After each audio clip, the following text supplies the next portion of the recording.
I'm starting to think living in an HOA might be hell.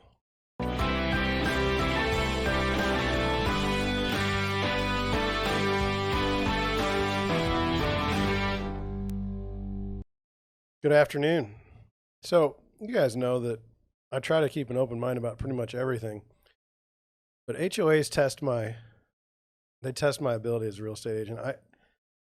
Some of these things are getting crazy, and they're restrictive, and then they're not restrictive, and then it's just I don't know how we can all get along. But I just saw an article that I wanted to go over today that just almost cements me on the side of I never want to live in an HOA again.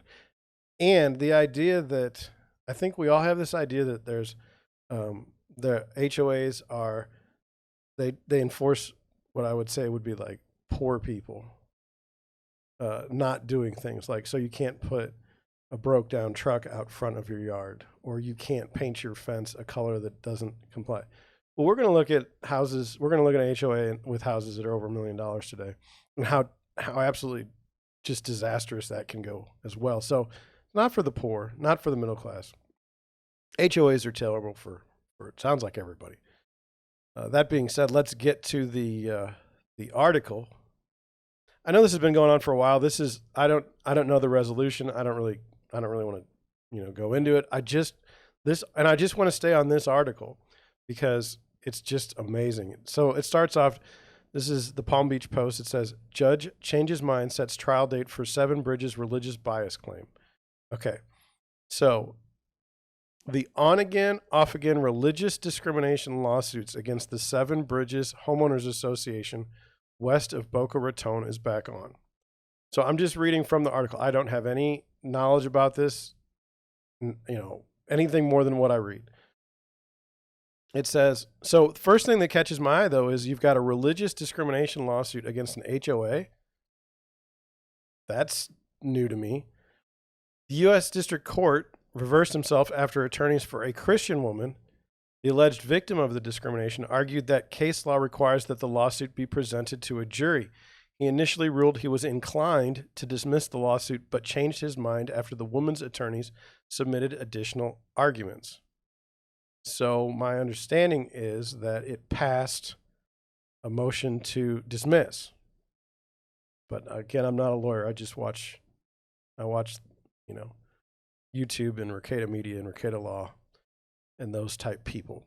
The trial will begin April 18th and is expected to last 2 weeks. The lawsuit, here's where it gets fascinating. The lawsuit seeks $7 million from the HOA for alleged violations of the Fair Housing Act. It claims the HOA failed to address discriminatory behavior targeted at Deborah. I don't want to get into her name, but just go with LaGrasso, and then there's another lady that comes up. The lawsuit also seeks to de-annex the LaGrasso home from the Seven Bridges development. Now, the HOA, the violations of the Fair Housing Act, my understanding as a real estate agent, I could be wrong, is that is something that you can file with the housing administration, and they will pay the tab on that if an allegation is found. Now, they're not using that group in this situation, it doesn't sound like. So this woman was allegedly called a stupid shiksa, which is a disparaging term to describe a non-Jewish woman, which I didn't know there was such a term, and if that was violation of Google's terms, I apologize. And was told to move out because Seven Bridges is 80% Jewish. The conduct created a hostile environment, according to the lawsuit. The case revolves around the conduct of two women, LaGrasso, a Christian, and Rachel Tannenholz, who is Jewish. Tannenholz, we're going to go with LaGrasso, Christian, Tannenholz, Jewish. They became involved in a heated dispute over an anonymous Facebook page that LaGrasso created more than a year ago. LaGrasso's post criticized the clubhouse restaurant, claiming that that pest feces and insects were in the food. Board members were criticized, and they found the comments to be anti-Semitic. So LaGrasso posts that the clubhouse restaurant's terrible. Board members get criticized, and they find the comments to be anti-Semitic. So now there's a slur of a slur of a Christian, and now there's a slur of an anti-Semitic slurs or comments in this direction. So I guess, that's not good. So in response, the HOA imposed a $5,000 fine on LaGrasso and suspended her for 330 days from the amenities at Seven Bridges, including the pool, clubhouse, and tennis courts. Now, the other woman, Tana Holtz, allegedly responded to one of LaGrasso's posts by saying that if she was so unhappy, she should move to a Klan neighborhood in a white supremacist area. Now, that's in quotes in the article. This is amazing. LaGrasso called Tana Holtz on her Facebook site the Seven Bridges community stripper, which things get escalated quickly. It says, "Oh my, those platform shoes are horrendous. It must be so hard to type and dance on the pole at the same time." So this got out of hand. Is that fair to say? When Tana Holtz learned the anonymous Facebook page was administered by LaGrasso, she went to LaGrasso's home in an effort to take down the humiliating post. When she rang the doorbell, banged on the front door, and yelled for her to come outside, LaGrasso allegedly threatened to shoot Tana Holtz if she did not leave.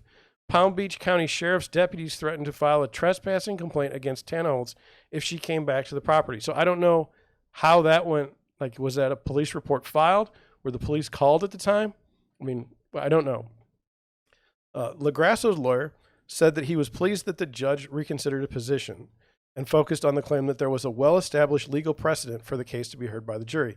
HOA lawyers, so now the HOA is on the hook for this, failed to respond to calls seeking comment. Seven Bridges is a high-end family development consisting of 701 homes. Many of them routinely sell for more than $1 million. You want to know what $700 million looks like? Look at these 700 homes. LaGrasso's, so then it gets more fascinating. LaGrasso's lawyer wants to present at trial a December 2019 dispute on the tennis courts concerning her daughter's use of the courts for lessons. LaGrasso claimed that some female players harassed her daughters because they wanted the courts for league play.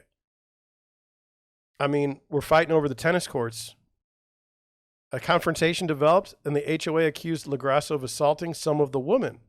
Now, I don't know. It says LaGrasso claims she was the one assaulted, but the HOA sided with her accusers. As a result, she was barred from using any of the amenities for 90 days. The incident occurred several months before the issue with Tana Holtz. The HOA wants to exclude any evidence related to the incident on the grounds that it is irrelevant to the housing discrimination charge. It seems like LaGrasso is in a neighborhood and she's just running into a lot of trouble. I don't know if that's because of her. I don't know anything about it, but she was already banned from the amenities for 90 days, and now they got her for 330 days. She can't use the pool. Have you ever heard of anything like this? I'm blown away. I'm blown away. And I would say this as a strategy. If I could say as a strategy, if you can get some other organization with bigger pockets than yours to fight on your behalf,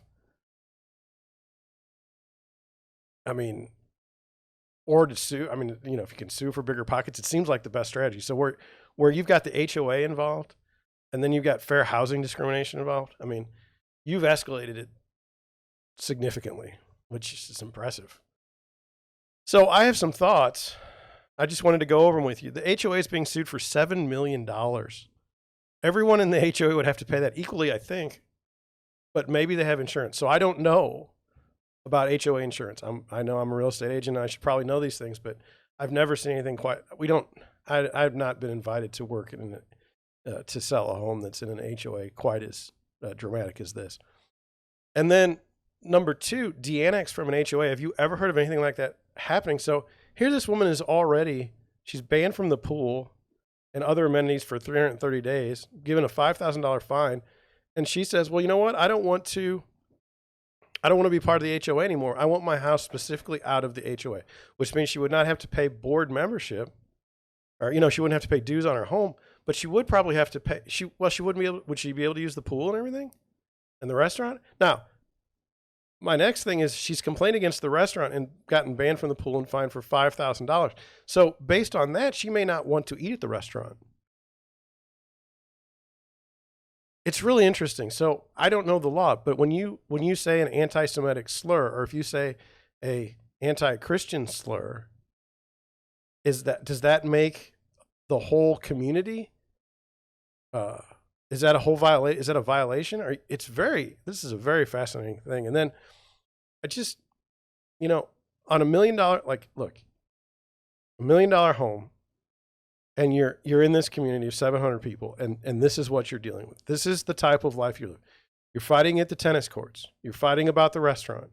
You're fighting that your neighbor's a stripper, allegedly. I mean, this is not how I want to live my life. I want to live my life in peace. I certainly don't want the HOA banning me from the tennis courts. I don't want the HOA banning me because I said something negative about the food. What if the food was nasty? You're not allowed to say it? I don't know if it is or not. It may be wonderful food. I don't want to be in this space where an HOA is just on me like this. Now, again, I think there's a good cause for HOAs. I think they get out of hand quickly. And in this particular case, I mean, this is outrageous. This is human conduct gone totally wrong. What do you think? What do you think?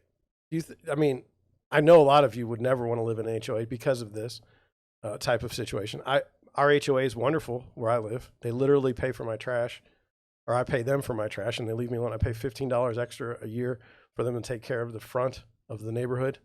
And I'm happy to do that. And they've never said a word to me, and I have no complaints. But I also don't have a tennis court, and I don't have pool, and I don't have a restaurant.